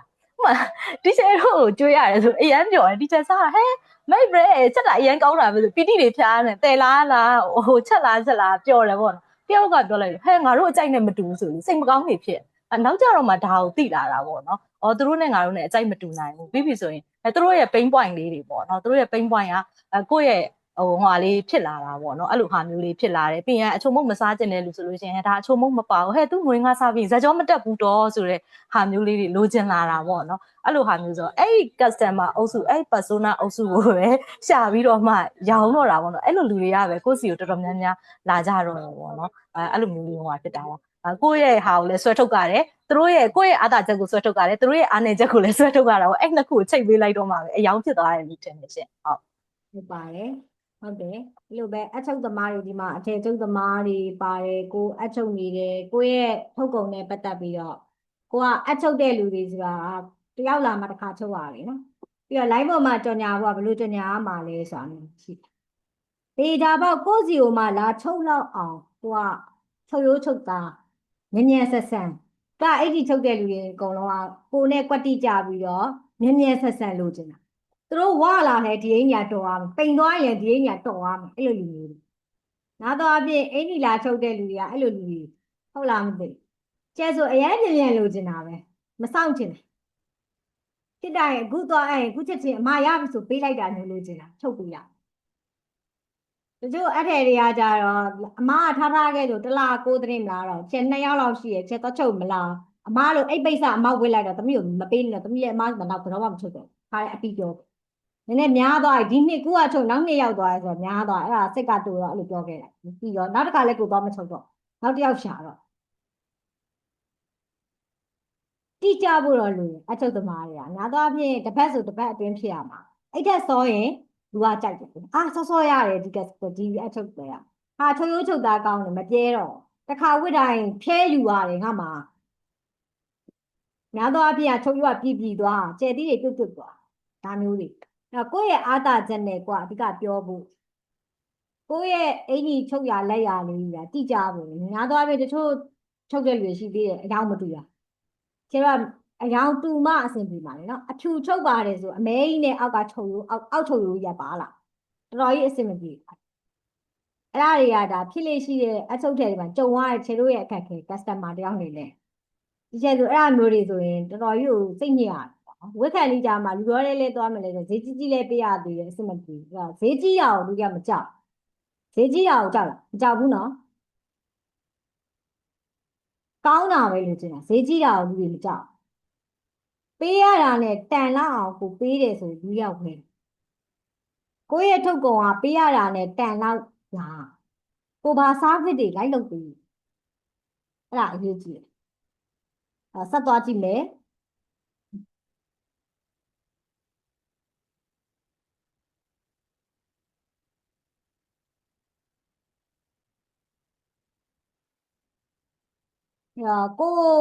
ကိုနော်ဒီနေ့ webinar လေးကိုရောက်လာတယ်ဘယ်စာသားဘယ်စကားလုံးဘာကိုတွေ့ပြီးတော့မှငါအတွက်ဒီမှာတော့ငါလိုချင်တာရှိမှာပဲဆိုပြီးတော့ဒီနေရာကိုရောက်လာပြီးဝင်လာကြတာစဉ်းစားကြည့်တခုခုတော့ကိုဒါသူ့မလို့ငါလာတာတကယ်စုမလို့ကောင်းတာပေးတော့မယ်ဆိုတိလို့ပါတခါလောက်မဟုတ်ဟုတ်အဲ့တော့အမှန်ပဲတီချယ်စုမလို့လာတာရယ်တီချယ်နဲ့ဆိုရင်ဘယ်လောက်ဖြစ်6လလောက်ဖြစ်သွားပြီလားမသိဘူးလုံးဝမတွေ့ဖြစ်တာလုံးဝတီချယ်ဗီဒီယိုလေးတွေတော့ကြည့်တယ် comment လေးတွေရေးတယ်ဒါပေမဲ့တီချယ်လည်းဟိုအရင်တော့ဆိုဗီဒီယိုအတူတွေအများကြီးတက်လာတယ်ပေါ့နော်နားထောင်ဖြစ်တယ်ကိုပြန်နားထောင်ခြင်းတဲ့ဟာဆိုပြန်ကြည့်အခုနောက်ပိုင်းကတီချယ်စာလေးတွေနဲ့ပဲတက်လာတီချယ်အလုပ်တွေများအရန်ရှုပ်နေလားပေါ့နော်တင်တန်းနဲ့ရှုပ်နေလားပေါ့နောက်ပြီးတော့ဒီအချိန်မှာလေအမုန်းသုံးစကားကိုပြောပါလဲဆို beyond နဲ့ limit နဲ့beyond နဲ့ limit ကမှကြားချင်ဆုံးစကားပဲသိလားဘာလို့လဲဆိုတော့beyond ကဘယ်မှာရှိရင် limit ကညာမှာရှိနေအဲ့လိုမျိုးဖြစ်နေတာပေါ့နော်အဲ့ဒါဒီချက်စုကbeyond ဆိုတဲ့စကားသုံးလိုက်တယ်လို့အဲ့ဒီ webinar တော့ join မိကွာဆိုတကယ်တမ်းပြောရရင် April ဒီနေ့နေလို့မကောင်းဘူးဟိုတနေ့ကအပြင်ထွက်လိုက်တာတော်တော်လေးအပူရှက်ပြီးတော့နှာလဲစီးနေချောင်းလဲဆိုးနေzoom ဆိုလို့ရှိရင်ဖွင့်လာရမယ်ဆိုတော့သိရကွာအခုဆိုတော်တော်လေးဟိုဖြစ်နေအဲ့လိုဆိုမရဘူးငါဒီဟာကိုတော့ဟိုရအောင်လုပ်မယ်ရုပ်ကိုယ်တိုင်ကြည့်မပြတ်နိုင်မစင်နိုင်နဲ့အဲ့လိုဖြစ်နေရအောင်အဲ့လိုဆို beyond ဆိုတဲ့စကားလုံးနဲ့ teacher စုဆိုတဲ့ပုံကိုကြောင်းရောက်လာတာပါ April ကတော့ဟုတ်ကဲ့ပါကျေးဇူးများတင်ပါတယ်ဘလို့ teacher စုဆိုတာနဲ့လာပေးတဲ့အတွက်ကျေးဇူးတင်တယ် April comment တွေလည်းတွေ့တယ်ကျေးဇူးတင်တယ်အမပြောသလိုပဲစုမြတ်မအားတာများတာအလုပ်တစ်ပတ်နဲ့ဆိုတော့အဲ့ဒါဗီဒီယိုတွေမရိုက်ဖြစ်ဘူးပေါ့နော်အဲ့လိုကြောင့်ပါဒီထဲမှာရှိရဲ့အမားတွေထဲမှာတချို့ကပြောချင်ပြီးတော့မပြောတဲ့တချို့ရှိတယ်နည်းနည်းနာမည်ခေါ်ပြီးမေးကြည့်အောင်မက်ဂျူရဲ့ယတနာကိုမေးကြည့်မယ်နော်ဒီကိုဘလို့ဘာသာသားပဲစကလုံးလေးတွေ့ပြီးရောက်လာဟုတ်ပြောချင်နေရဆိုတာကိုဘယ်လိုသိလဲလို့ကျဲ့အဲ့ဒါလေးပြန်မေးပါမယ်သမီးရောက်တဲ့ဒါမေးချင်နေတာခုနကလေးကစကလုံးလေးတွေပြောပြီးတော့ပြန်ဖြတ်ချထားတယ်ဒါစိတ်ပညာရဲ့လဲကွက်လားပေါ့နော်အဲ့ကလေးကအရန်မေးချင်နေတာပါဒီချက်ဒါတေချာနားထောင်ထားတဲ့သူတွေပဲဒီလိုဝက်ချက်ကိုသိဟုတ် နှစ်ခုပထမတစ်ခုပြောတော့စိတ်ပြန့်လွတ်နေလို့လားမသိဘူးသေချာမသိလိုက်ဘူးလို့အဲ့လိုထင်တာပေါ့နော်တခါကျသမီးကအတွေးတွေတခြားရောက်တယ်ဆိုတော့လေဒါပေမဲ့နောက်တစ်ခုဒုတိယတစ်ခုပြောတဲ့အချိန်မှာသတိထားမိလိုက်တယ်ဒီချိန်ဖြတ်သွားတာသိလိုက်တယ်အဲကြောင့်ပြုံးကြီးဆက်နားထောင်နေတာဒါစိတ်ပညာလှည့်ကွက်ပဲဖြစ်မယ်ထင်တယ်လို့အဲ့ဒါအခွင့်ရရင်မေးမယ်ဆိုပြီးတော့တိတ်ပြီးတော့မေးလည်းမမေးရဘူးအဲ့လိုဖြစ်နေတာပေါ့နော်ဒီချက်ဝေဘီနာနောက်ဆုံးကြရင်မေးလိုက်ပါပုံမြင်ဘယ်နှပုတ်မေးပြောခဲ့တာလဲအဲ့ပုံမြင်တွေကဘာတွေလဲတပုံနဲ့တပုံဘာတွေပြောသွားတာလဲအိမ်ငိုက်နေတဲ့လူနဲ့စိတ်လွှင့်နေတဲ့လူတွေကတော့အဲ့ဒါဆိုတော့ဘာပန်းတိလိုက်မှာမဟုတ်ပရမဒီညီမပြောသလိုမျိုးပဲ April လဲတိလိုက်တယ်ဟာပရမပြောတာအကြောင်းတရားတစ်ခုနောက်အကြောင်းတရားတစ်ခုနောက်ရောက်သွားတာတစ်ခုဆိုဟုတ်ပြီပေါ့နော်ဒါတစ်ခုပေါ့ဒီချက်ဘာပြောချင်နေရလဲဆိုမနေ့အာယုံဆိုင်ပြီးလိုက်နာတော့အဲ့ဒါမရတော့ဘူးနှစ်ချက်ပြေးယူပြီးနှစ်ချက်ကောက်တယ်အဲ့လိုဖြစ်သွားတယ်ကဲအဲ့ဒါဟိုစိတ်ပညာရဲ့လိုအပ်ချက်အဲ့ရဲ့အဖြေကိုတော့ NLP ကောင်ပြောပြgood ချက်ဟုတ်ကဲ့ပါအမဒီ webinar လေးကိုဘာကြောင့်ကိုရောက်လာလို့ထင်ဟုတ်ဒီမှာကိုနည်းနည်းလောလောဆယ်ဆိုရင်သမီးကဝန်ထမ်းဖြစ်တယ်ပေါ့နော်ဝန်ထမ်းလုပ်နေတဲ့အချိန်မှာစီးပွားရေးကလည်းစကျင်နေဆက်လုပ်ရမလားအလုပ်ထွက်ရမလားအဲ့လိုဒီဟာဖြစ်နေတဲ့အချိန်မှာဒီဟာလေးပေါ့နော်ဒီခေါင်းစဉ်တိတ်တော့မကြည့် Beyond What ဆိုတဲ့ဟာကိုတော့တိတ်မကြည့်မိဘူးဒါပေမဲ့အပေါ်မှာ post မှာရေးထားတဲ့ဟာကျတော့စကားမပြောဘဲနဲ့တောင်မှဘာလို့ဒီလိုမျိုးရောင်းလို့ကောင်းနေတာလဲဆိုတော့ဒါကတော့ like ကြည့်မှဖြစ်မယ်တင်နေအဲ့ဟာလေးကဆဲဆောင်သွားတာပါပြီးတော့တတိမရှိနေတာတွေကလည်းဒီကနေစပြီးတော့တတိရှိလာမယ်လို့လည်းယုံကြည်မိလို့ပေါ့နော်ဟုတ်အဲ့ဒါလေးပါရှင်ဟုတ်ကဲ့ပါဟုတ်ပါတယ်ကျေးဇူးများတင်ပါတယ်အခုလိုဖြည့်ပေးပါပြီးရင်လှုပ်ဝက်ချက်တွေပြောပြပေးမယ်နော်ပြီးသွားတဲ့အခါကျဟုတ်ကဲ့ပါရှင်အရန်မျှော်လင့်ပါတယ်ဟုတ်ကဲ့ပါအခုနောက်တက်ကြည့်ရအောင်အင်မတန်ပြုံးပြီးနားထောင်ပြီးတော့အစောကြီးဝင်လာတဲ့ညီမလေးကိုဖိတ်ခေါ်ခြင်းနဲ့မက်ခင်နှင်းကြီးပါအကြည့်ပါအတန်လေးဖွင့်ပေးနော်အတန်ဖွင့်ပြီးတော့ဒီ webinar ကိုဘာကြောင့်ရောက်လာအတန်လေးဖွင့်လိုက်ညီမရပြီပြောပါသမီးကဒီတင်ကိုဒီရှက် EC မှာတင်တဲ့တော့ဘာမှမသိသေးလို့ကိုသိချင်တာအများကြီးသိအောင်ဒီတင်တော့တက်တာဟုတ်ကဲ့ပါဟုတ်ပါပြီသိချင်တာအများကြီးသိရဖို့အတွက်ဒီနေ့ရောက်လာပြီးတဲ့ကျေးဇူးအများကြီးတင်တယ်နော်ဟုတ်ကဲ့ပါဒီရှက်သုံးကြရင်သိသွားလားဒီရှက်နော်โอเคအဲ့ဒါဆက်သွားကြကိုစဉ်းစားပါကိုဘယ်စာသားဘယ်စကလုံးကြီးကကိုဒီကိုရောက်လာဆိုတာလဲဆိုစဉ်းစားအဲ့ဒါအရေးကြီးတယ်ကိုလိုပဲတခြားသူတွေကလည်းကိုစီကိုရောက်လာတဲ့အကြောင်းရင်းတွေရှိကိုယ်တိုင်လည်းတခြားသူတွေကိုမေးရင်းနဲ့သိလာတယ်။ခြေလို့မေးတယ်ဆိုတဲ့သဘောတရားဒီသိချင်လို့မရ။သိမှပြောလို့ရ။အဲ့တော့တခုခုလုပ်ပြီဆိုရင်လူတိုင်းမှာအကြောင်းရှိတယ်။ဒီကိုရောက်လာတဲ့လူတွေအားလုံးမှာလည်းအကြောင်းရှိတယ်။တစ်ချက်မှာလည်းအကြောင်းရှိတယ်။အချက်စကားနှစ်မျိုးပြောပြမယ်။စကားနှစ်မျိုးပြောပြမယ်နော်။အပြောမတက်တဲ့အခါမှာလူတွေရဲ့စိတ်ထဲမှာကွက်သွား။ပြောတတ်ဖို့လိုတယ်။လူတွေကအမှန်ပြောတာကိုနားထောင်ခြင်းပဲအမှန်တိုင်းပြောရင်သိမကြိုက်အမှန်ပြောပါဒီအမှန်ပြောတော့လို့ပြောတာတကယ်အမှန်လေးပြောဘာဖြစ်စေလဲဆိုတော့နောက်လှည့်မကြည့်တော့ဘူးပေါ့တချို့ຢာလေးကအမှန်တော့ပြောပေမဲ့အမှန်တိုင်းမကောင်းမှန်ကန်ရင်ကွဲတက်တယ်လေမှန်ကိုကန်ရင်ကွဲတက်တယ်ဆိုတာသတိထားအချက်ဒီနေ့ဒီလူတွေကို PS တင်တဲ့အကြောင်းမိတ်ဆက်ဖို့ NLP တင်တဲ့ကိုမိတ်ဆက်ဖို့လို့ပြောရင်ဒီလူတွေကြိုက်လားကြိုက်မယ်ထင်လားကြိုက်ပါမဟုတ်ဘူးနော်တင်တန်းရောက်တော့မယ်ဆိုပြီးတော့ထင်သွားမှာပေါ့ဒီအဲ့ဒါအမှန်ပဲအဲ့တော့ကိုကအဲ့လိုမျိုးလုပ်ပြီဆိုတော့တလွဲလုပ်ပြီဆိုတာမှန်ကန်ကွဲတော့မယ်ကိန်းနဲ့အဲ့လိုမျိုးကြောင့်ချက်လုပ်တာမဟုတ်ဘူးဒီနေ့ webinar လုပ်ရတဲ့အဓိကအကြောင်းရင်းကဒီလူတွေအတွက်2026ခုနှစ်မှာပို့ပြီးလုံနိုင်စွမ်းရှိလာဖို့ပို့ပြီးဝင်ငွေတွေတိုးလာဖို့အတွက်တစ်ချက် webinar လုပ်ပြီးရတာဘယ်လိုခံစား energy တွေအပြည့်ရလားenergy တွေရသွားဒီလူတွေအတွက်နော်ပို့ပြီးလုံနိုင်စွမ်းရှိဖို့ပို့ပြီးဝင်ငွေတိုးဖို့အဲ့တော့ဘာဖြစ်သွားစီကို့အတွက်လို့မဖြစ်သွားဘူးလားကိုလိုချင်တာလုံနိုင်စွမ်းတွေယုံကြည်မှုတွေဟုတ်တယ်နော် အကုန်လုံးလူတိုင်းလိုချင်တာတစ်ချက်လဲလိုချင်လိုချင်တာတွေကတကယ်ရဖို့အတွက်ဒီဟာကြီးကိုဟာငါဒီ webinar တက်တာမှန်သွားပြီရတာမရတာတစ်ပိုင်းထားခုနကတော့တစ်ချက်က PSS တင်တဲ့မိတ်ဆက်ဖို့ NLP တင်တဲ့ကိုမိတ်ဆက်ဖို့ဆိုဘယ်လိုခံစားသွားငါ့ကိုရောင်းတော့မှာဆိုစိတ်အလိုလိုဖြစ်တယ်လေနော် ငါ့ကိုတင်တဲ့တက်ခိုင်းတော့မှာ တိတိနဲ့ပဲလူတွေကအဲ့လိုပဲခေါင်းနှိမ့်သွားကြတာတဲ့ပြောပြီးတော့ဒါဆိုဒီလူတွေရောက်လာမှာမဟုတ်လာကြပါကျမ webinar ကိုကျမတနန်းနေရောင်းချင်လို့ပါဆိုဘူးမှတော့ရောက်လာတော့မှာမဟုတ်ဝယ်ရမှာဆိုလို့တေချာပေါက်လူတွေကအယောင်းမခံချင်ဘူးလိုလိုလားလားပဲဝယ်ချင်တာဝယ်လောက်အောင်ဝယ်ချင်လာအောင်ပေးပြီးတော့မှရောင်းဝယ်လောက်အောင်လိုချင်လာအောင်ပေးပြီးတော့မှရောင်းမရောင်းဘူးကျမမအားလို့မလုံနိုင်လို့ပါမရောင်းဘူးဆိုလည်းမရအောင်အသေးအတန်လေးလာရောင်းခိုင်းတယ်ငါအဲ့ချိန်ကျရင်လိုလိုလားလားကိုပတ်စံအိတ်ကက်ထဲပစ်ပေးတာလူတွေကသူတို့မရောင်းပါဘူးဆိုမှဝယ်ကြမကောင်းပါဘူးဆိုမှကြိုက်တာဥမာကျတို့အရက်ဘီယာတောက်တာကောင်းလားမကောင်းဘူးမတောက်ကြဘူးလို့မကောင်းဘူးလို့ပြောရဲတောက်တာပဲခေမမီမှာဆိုလို့တောက်တဲ့လူတဲ့တချို့မိန်းကလေးဆိုဘီယာတွေပါတောက်ကြခေမမီမှာဆိုလို့တောက်ပါခေမီချင်းနော်အဲ့တော့သိဖို့လိုတာကသူတို့ဘာကြောင့်ဒါတွေကိုလုပ်ကြမားကတင်းဗျူဟာ9ခုမားကတင်းဗျူဟာ9ခုပေချာနားထောင်နော်ကျောင်းကအကောင်းဆုံးမားကတင်းဗျူဟာ9ခုနောက်ထပ် Apple ကုမ္ပဏီကနေအသုံးပြုတဲ့မားကတင်းဗျူဟာ9ခုတူတူပဲနော်စာ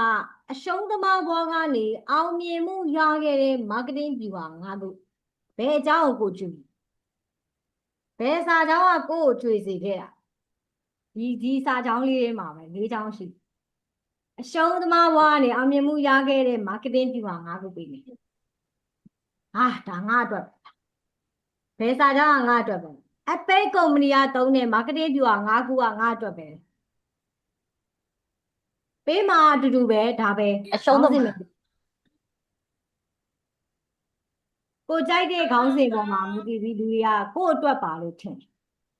ငါတေးကြတာတခုကဆယ်တို့ကြော်ညာရင်မားကတင်းဗျူဟာ9ခုအဲ့ဒီစာပဲပြောမှာနောက်နည်းနည်းလေးတစ်ပတ်လောက်နေရောင်းအကောင်းဆုံးမားကတင်းဗျူဟာ9ခုဒါပဲပြောမှာပဲခေါင်းစဉ်ပဲပြောမှာcaption တချို့သူတွေရှိရဲဘာရိုက်လို့ရိုက်ရမှန်းမသိတော့ပဲစဉ်းစားဖို့အတွက်ခေါင်းဗလာကြီးဖြစ်သွားတာအဓိကဆယ်တို့အကြောင်းအရာမပြောင်းခေါင်းစဉ်ပဲပြောင်း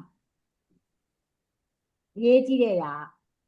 ကြောင်းအရာမပြောင်းဘူးခေါင်းစဉ်ပြောင်းတယ်လေယူလေသိမ်းနဲ့ပြောတဲ့ပုံစံဟန်ပြောင်းတယ်ကြားတော့မပြောင်းcontent တစ်ပုဒ်စဉ်းစားရင်အဲ့တစ်ပုဒ်စဉ်းစားပြီးခေါင်းစဉ်က9ခုလောက်စဉ်းစားထားရင်9ပုဒ်သားလေးပဲတစ်ပတ်ပြီးမှတစ်ပတ်ရဲ့အများကြီးရိုက်ဖို့ဒီဟာတွေအကုန်လုံးဒီအတူတူပဲကိုကြွေတဲ့ဟာကိုအတွက်တချို့သူကရောင်းအားကောင်းချင်နေရဲ့ဒီမှာဟာရောင်းအားအကောင်းဆုံး marketing ပြ9ခုဒီ9ခုတော်ရင်တော့တေချာပေါက်ရောင်းအားကောင်းတချို့သူတွေကအရှုံးသမားဘွားကနေအောင်မြင်မှုရခဲ့တဲ့သူဟာငါရှုံးနေတာအရှုံးသမားဖြစ်နေတော့အောင်မြင်ခြင်းနဲ့သူရှုံးခဲ့တော့အချိန်ကသူကိုသုံးခဲ့တဲ့သူဟာငါသုံးရင်လည်းဒီဟာကောင်းပါ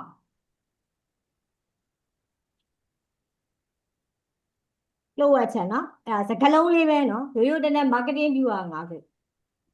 ဆရာအခုဆက်ပြောပြမယ်အတန်လေးတန်ထားနေပြပြ marketing view ဟာ9ခုရောင်းအားအကောင်းဆုံး marketing view ဟာ9ခု Apple ရဲ့ marketing view ဟာ9ခုရှုံးသွားဘွားကနေအောင်မြင်မှုရတဲ့ marketing view ဟာ9ခုကြိုက်လားကျွေးလားမကြွေပါဘူးဝှစ်ချစ်တန်းချစ်ပြောသလိုပုံစံဖြစ်ဝှစ်ချစ်တန်းချစ်ပြောသလိုပုံစံဖြစ်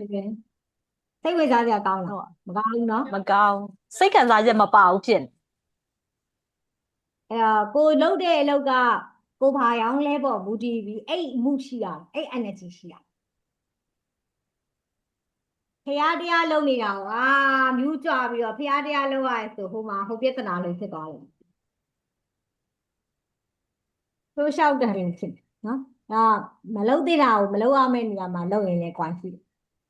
ကို energy ပြည့်နဲ့ပြောရမယ့်နေရာမှာ energy ပြည့်နဲ့မပြောရင်ကိုထုတ်ကိုရောင်းရမှာပေါ့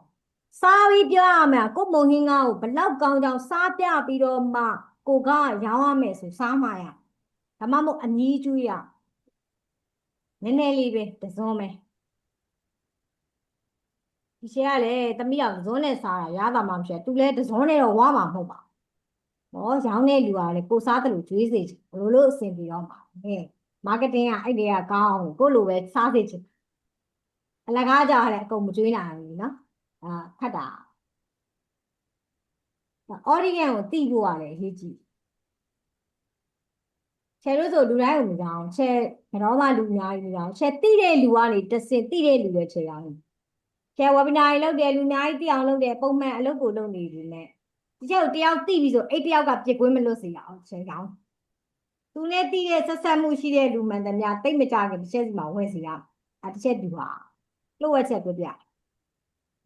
ဘာလို့လဲဆိုတော့တယောက်ကိုကောင်းအောင်ပြီးရင်အဲ့တယောက်ကနေနောက်လူကိုလည်းသူကောင်းတယ်ဆိုတော့ထောက်ခံပေးမှဖြစ်တဲ့အတွက်အကောင်းဆုံးလုပ်ပေးထားရင်အဲ့ဒီလူကြောင့်နောက်ထပ်ကောင်းတာတွေတစ်ချက်အများကြီးလိုက်ရှာနေဖို့မလို့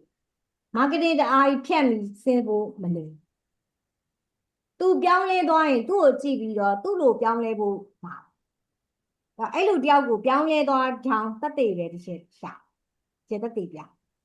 ကိုယ်တိုင်ပြောင်းတယ်တခြားသူတွေပြောင်းလဲမှုကိုပြတယ်တကယ်လက်တွေ့သုံးခိုင်းတယ်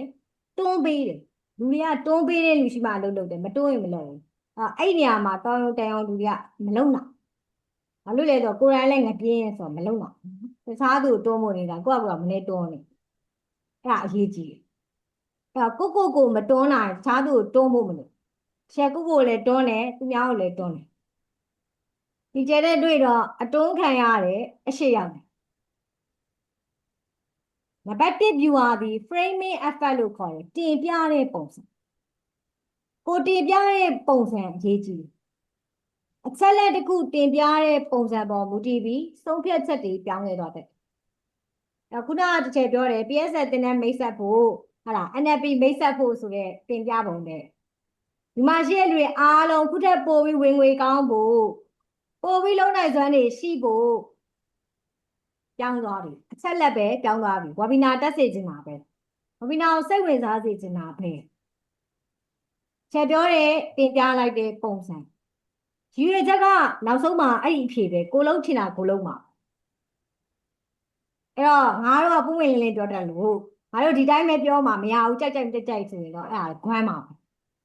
တေးကြတယ်အရေးကြီးတယ်တင်ပြပုံကအရေးကြီးတယ်တချို့ຢာတွေက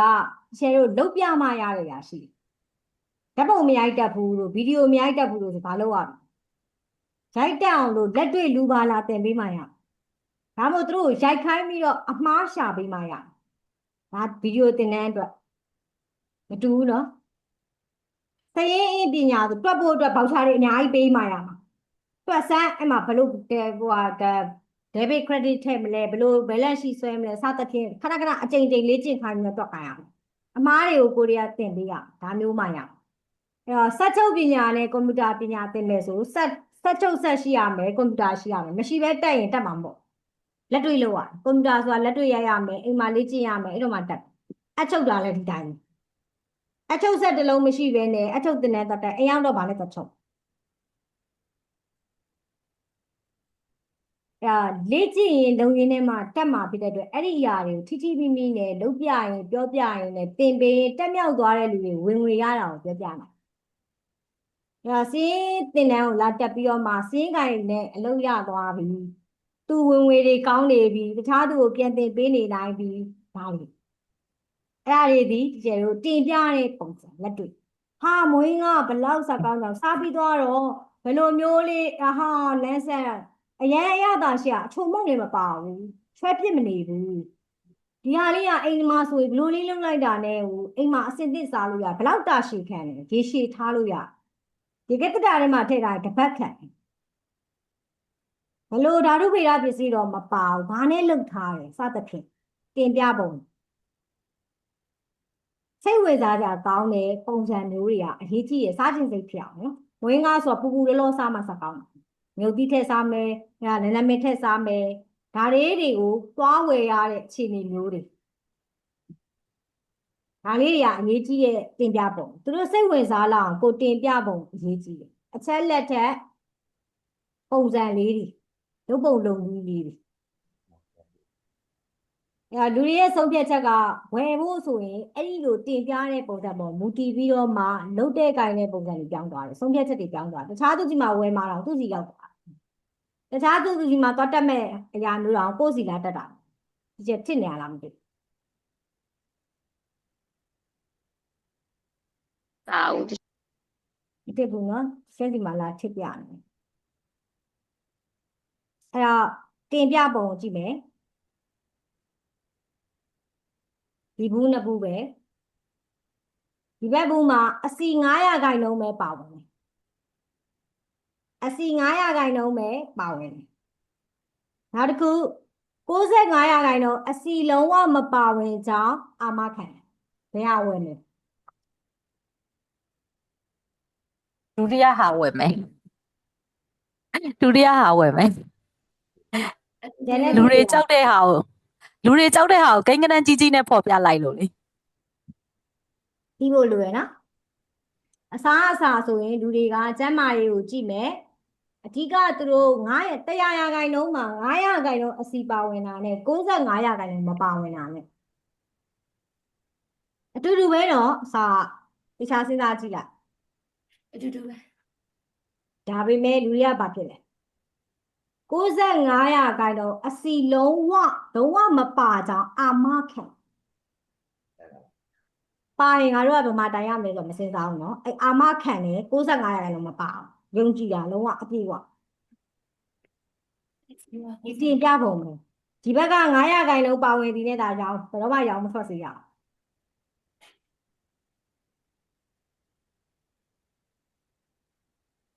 နံပါတ်1ဒီတင်ပြတဲ့ပုံစံပြပါပဲထူးထူးခြားခြားလေးเนาะပြထားတာအဲ့တော့အတူတူပဲပြောထားတာပဲကိုပို့ပြီးတော့ဆွဲဆောင်မှုရှိတဲ့အရာဒီလူတွေကြောက်တဲ့အရာမီးမောင်းထိုးပြတာအကျိုးကျေးဇူးရမယ့်အရာကိုပြောရမယ်65ရာခိုင်နှုန်းအစီမပါဘူးဆိုတော့သူတို့အတွက်ကအရန်ကောင်းနေပြီလေနော်အဲ့တော့အကျိုးကျေးဇူးအနေနဲ့ကျမကြီးနဲ့ညီညွတ်တယ်လို့ကတော့သူက automatically စဉ်းစားသွားတယ်ကိုကအာမပဲခံလိုက်တာအစီ900ရာခိုင်နှုန်းလို့ပြောတဲ့အခါကျတော့65ရာခိုင်နှုန်းစဉ်းစားစီဟုတ်ကဲ့ချိုလေးလက်ထောင်ထားတယ်ပြောပါရှင် ဒီချိန်မှနေလိုက်တာ ဟုတ်ကဲ့ပါအဲ့နောက်ထပ် viewer တစ်ခုသွားမယ်အရန်အသုံးချတဲ့ viewer အရန်အသုံးချတဲ့ viewer သူတို့သားသူတို့သမီးတွေလို့အရန်3-4ယောက်ထည့်တာပတ်စံကုန်တာပေါ့ရွေးချယ်စရာ2ခုပေးမယ်ဈေးကြီးတဲ့ပစ္စည်းကိုဝယ်လာစေခြင်းဘာလို့ရမလဲတတိယမြောက်အရန်ပစ္စည်းထည့်ရမယ်အနည်းဆုံးလူတွေကိုရွေးချယ်စရာ2ခုသို့မဟုတ်3ခုပေးပါဘာရောင်းရွေးချယ်ခွင့်ပေးရမယ်သူတို့ကအရွေးချယ်စရာမရှိဘူးဆိုရင်တစ်ခုတည်းဝယ်ရလို့မကြရဘူးအမြဲတမ်းအဲ့လူတွေကိုရောင်းတော့မယ်လို့စဉ်းစားပြီးဆိုတာလေရွေးချယ်စရာဘာလုပ်ထားမလဲဆိုတော့2ခုရှိရင်ရှိမရှိရင်3ခုတော့အနည်းဆုံးရှိတယ်အဲ့တော့မှကိုယ့်ဟာတစ်ခုဝယ်လိမ့်မယ်နော်ဘုန်းကြီးရွေးချယ်ခွင့်ပေးရမယ်ရွေးချယ်ခွင့်မပေးဘူးဆိုရင်စဉ်းစားလိုက်ဝယ်ဖို့စဉ်းစားသွားစေတယ်2ခုပေးရဲဆိုရင်နဲတာကိုဝယ်သွားတာအဲ့တော့3ခုထားမယ်ဆိုရင်ကိုရောင်းချင်တာကိုဝယ်လိုက်ရေးကြည့်ရနော်အဲ့တော့အရန်ပစ္စည်းလေးတစ်ခုထည့်ပါတဲ့ဒီမှာစမောရဲ့လက်စမောက3500လက်က9000ဘယ်ဟာတောက်မလဲကောင်းမကောင်းမသိဘူးလေနဲတာပဲတောက်မှာပေါ့ဟုတ်တယ်ဗျ3500လဲရင်းကြည့်လိုက်မယ်ကောင်းလားလို့အားလုံးသဘောတူရမှာတစ်ချက်လိုပဲ3500မစိုးပါဘူးငါလည်းတက်နိုင်တယ်ဝယ်တောက်ကြည့်လိုက်မယ်3500လက်ကတော့နည်းနည်းကြီးရ9000ဆိုတော့နည်းနည်းများတယ်small medium လက်3မျိုးထားလိုက်ဘာတောက်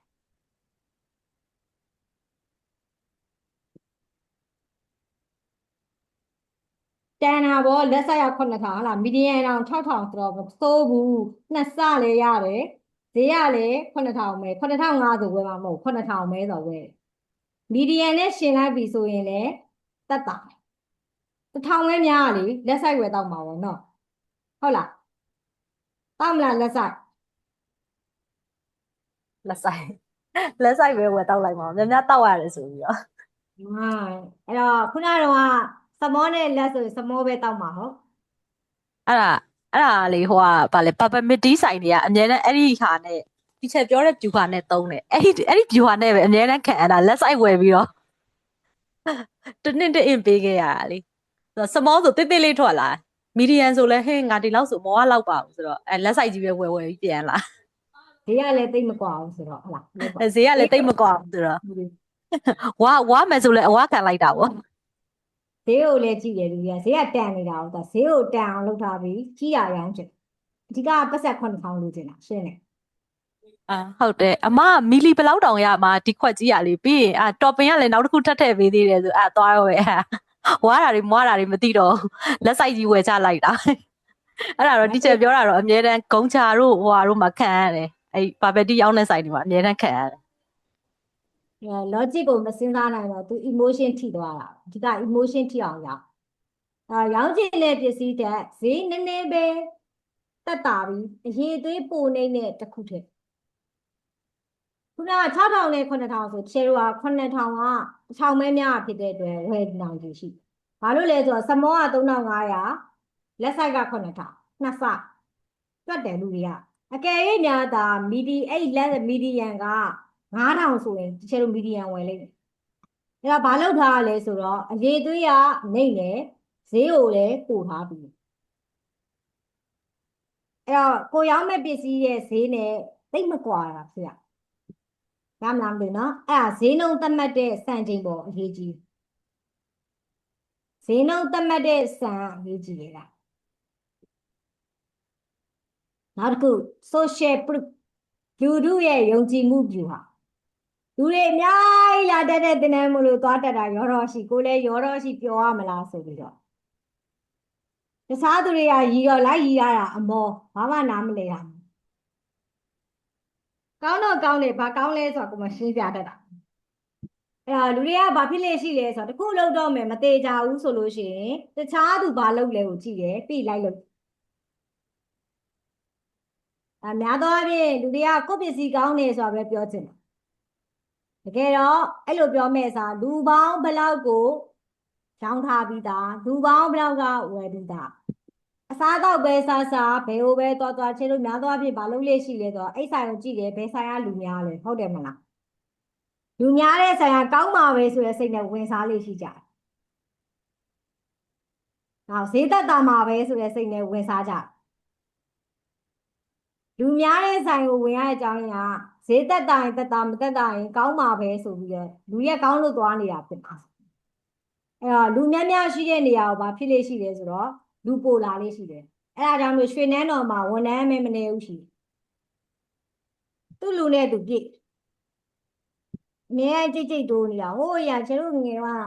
73နှစ်14နှစ်ဒီချက်73နှစ်ကအဲ့နားမှာလည်းလမ်းလျှောက်သွားအဲ့ဆိုင်ကလူမြဲပြည့်တယ်ဘာဖြစ်လို့ပြည့်နေမှမသိဘူးကိုလည်းအဲ့လိုပြည့်တဲ့ဆိုင်ကိုဝယ်ရှင်နေဖြစ်တယ်တကယ်တော့သူ့လူနဲ့သူပြည့်သူ့ viewer မစိုးပါအဲ့တော့ကိုယ်တိုင်စဉ်းစားကြည့်နော်ကိုဝယ်တဲ့ပစ္စည်းတစ်ခုကလူတွေအများကြီးကသုံးနေတယ်ဆိုရင်ဝယ်တာလားဒါမှမဟုတ်လူနည်းစုပဲသုံးနေဆိုဝယ်တာမင်းသားမင်းသမီးကကောင်းတယ်လို့ထောက်ခံလို့ဝယ်တာကိုကြိုက်တဲ့သူတယောက်ကဒါလေးသုံးကြည့်အရန်ကောင်းတယ်ပြောလို့ဝယ်တာဒီလူတွေဆိုရင်ဒီချက်ဤရဲ့ထောက်ခံမှုတွေကြောင့်ရောက်လာတဲ့လူတွေဒီချက်ကိုတယောက်ယောက်ကရင်းနှီးပြီးထောက်ခံလိုက်လို့ရောက်လာတဲ့လူများတယ်ဟုတ်လားမသိဘူးနော်ဒီထဲမှာရှိရတဲ့တော်များများ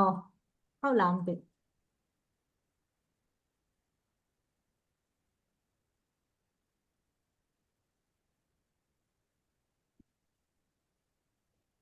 နောက်တစ်ချို့ကတစ်ချိန်သုံးဘူးလို့လာကိုယ်တိုင်ကထောက်ခံပြီးတော့မှရောက်လာဒါဝယ်ပြီးစားမိသွားတာဝယ်မိသွားတာကောင်းတယ်လို့ထင်လို့စားမိသွားပြီးဝယ်မိသွားပြီးတော့မှရောက်လာကြတာအမြဲထပ်စားခြင်းအဲ့တော့ဘတ်ဆယ်ရောင်းအကောင်ဆုံးငါတော့အပြင်တတိထားမိလိမ့်မယ်လူကြိုက်အများဆုံးအယောင်းအဆုံး အဲ့တော့ကိုယ့်ရဲ့ထုတ်ကုန်ရောင်းရသည်ဖြစ်စေမရောင်းရသည်ဖြစ်စေကိုသိဖို့လိုတာဒီလားအတွက်တော့ဒီဟာရောင်းရအကောင်းဆုံးပဲကို့အတွက်သူတို့ကလိုက်ပြီးတော့ဘယ်သူမှစစ်တမ်းမထုတ်ဘူးကိုပြောတဲ့စကားလုံးလေးပဲအခုကြည့်ကျမစီမှာအထက်အများဆုံးပဲအဲ့ဒီမှာလာအပ်တဲ့လူတွေက special တွေပဲလုံးဝဟုတ်သည်ရှိမဟုတ်သည်ရှိတစ်ထည့်အဲ့ခဏပြောဘသူဘောကျမစီမှာအပ်သွားတာလေဆိုတာ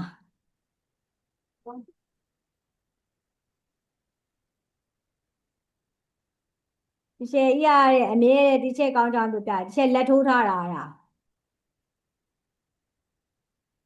social proof ယူလာတာအမှန်ရှယ်ကြီးကို social proof ယူပြီးတော့ရှယ်လှုပ်ရှားနေတာဒီစကားပြောတာလေးကိုချစ်လို့ဒီချက်နဲ့တွေ့ပညာတွေရလွယ်ကျေးဇူးအများကြီးတင်ပါတယ်ချစ်ပေးတဲ့စိတ်လေးနဲ့ကြည့်ပေးတဲ့အတွက်အဲ့တော့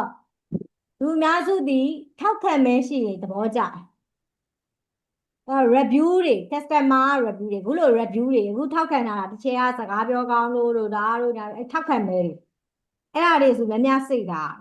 တစ်ခါပြောထားရင်တစ်သက်လုံးသုံးလို့ရတယ်တစ်ချိန်သုံးတာတစ်ချိန်ပြောပေးရင်ရပြီနော်တစ်သက်လုံးသုံးမှာအဲ့ဒါဘာဖြစ်လို့လဲအဲ့ဒါဒီအရေးကြီးဆုံးအချက်တွေနော် review တွေလူတွေကအဲ့အရာကိုကြည့်ပြီးတော့မှလက်ခံတာအရှိမဒီရှယ်ပြသွားတဲ့ဗီဒီယိုတွေကြည့်လိုက်ရတယ်ဟုတ်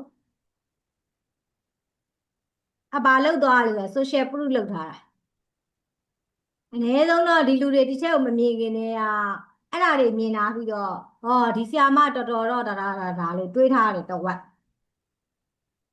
ကကိုဘာဖြစ်စေနေပြီလဲဆိုတော့နည်းနည်းလေးဟိုတစ်ကနေ30မှာ9လောက်ရိုးရှိပြီနောက်9ကကိုစူးစမ်းရတာအဲ့ဒီဟာမပြပေးတဲ့တစ်ချက်တိုင်းတန်းဝင်ကြည့်ဒီလူတွေတစ်ချက်စာတင်တာလည်းသိချင်မှပြီပဲတစ်ချက်အဲ့လိုတွေလောက်တာသိချင်မှပြီပဲအဲ့တော့တစ်ချက်ရဲ့စူးစမ်းအထုံးမှာဘလောက်ပဲအာပေါင်အာရင်းတဲ့နဲ့ပြော9ဟာမတက်စီကိုယ့်ကိုစူးစမ်းရင်9ပဲရမှာမဟုတ်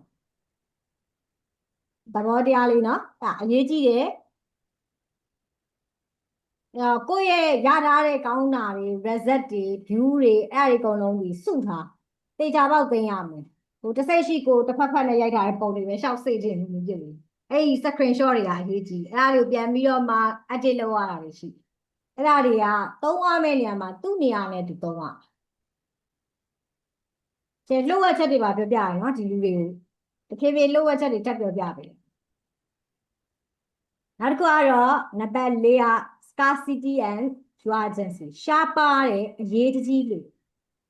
ရှားပါတယ်မရှိတော့ဘူးတစ်ခုပဲကြံနေဆိုရင်အဲ့တစ်ခုငါရမှဖြစ်မှာအသေးတန်တယ် limited edition တကဘာလုံးမှာ10ရောက်အတွက်ပဲထုတ်တယ်ဆိုအဲ့10ရောက်ထဲမှာငါပါချင်တာ limited edition ဘလောက်ဈေးကြီးပေးဝယ်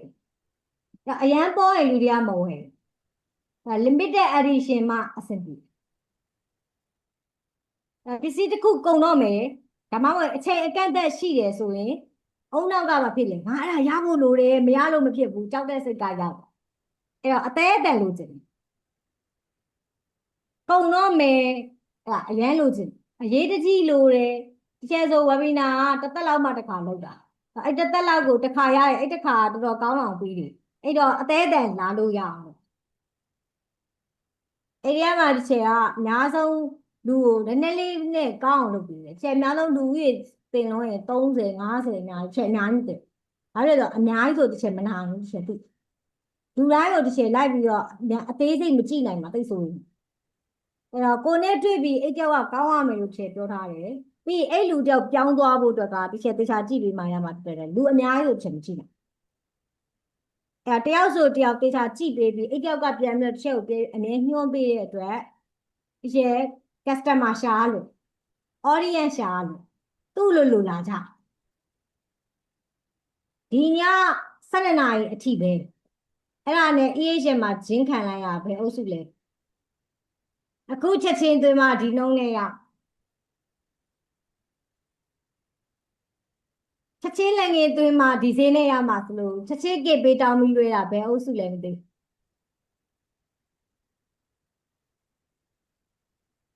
ဟုတ်လားမသိနော်အဲ့ဒါနဲ့ထိခဲ့3ယောက်စာပဲနေရာရှိတော့မယ်3စာပဲအဲ့တော့ သုံးပြီးငါမရလောက်မှတေးကြနေပြီအသေးတန်ကိုအမှဖြစ်တော့ကန့်တက်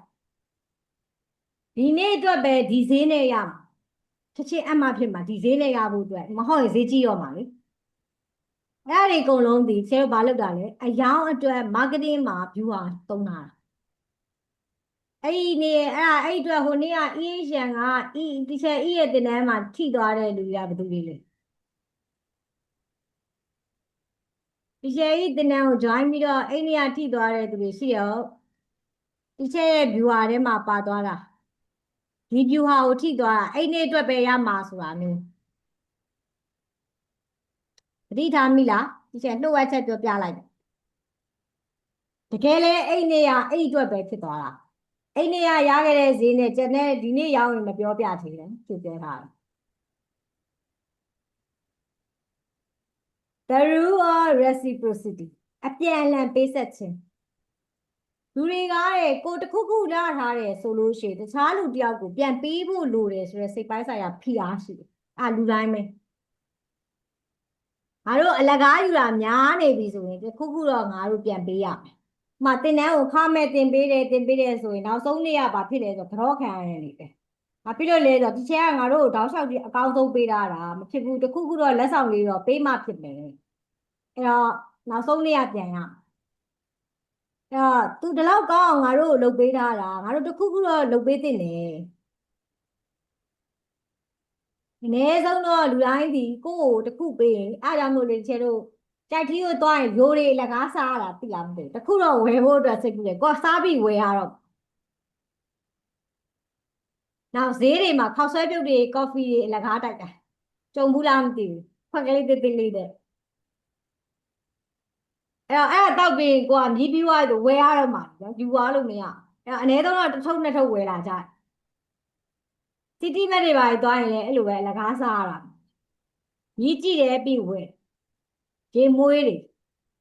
ဟွာလေးနဲ့ဆွတ်ပဲရေမွေးကသူတို့အိတ်ဆက်ကူနဲ့ဆွတ်ပေးရောမရောင်းอ่ะအမှန်ကြီးလူကိုဆွတ်ပေးရမှာနော်အနည်းဆုံးတော့လူကိုပေးဆွတ်တင်တာနောက်ဟိုရင်တော့တို့လက်သေးကြီးဆိုတာလေ test လုပ်တာအနည်းဆုံးလက်သေး၅ချောင်းဆိုပြီးတဘူးတော့ဝယ်တယ်အားနာသွားလို့ကိုရလူတွေဆိုလက်သေးဆန်းဆိုတာအဲ့ဒါမျိုးတွေဒီချေတို့နည်းနည်းလေးစမ်းသပ်ဖွင့်ပေးလိုက်ခြင်းအပြင်ပြန်ဝယ်ခြင်းစိတ်ကိုဖြစ်လာ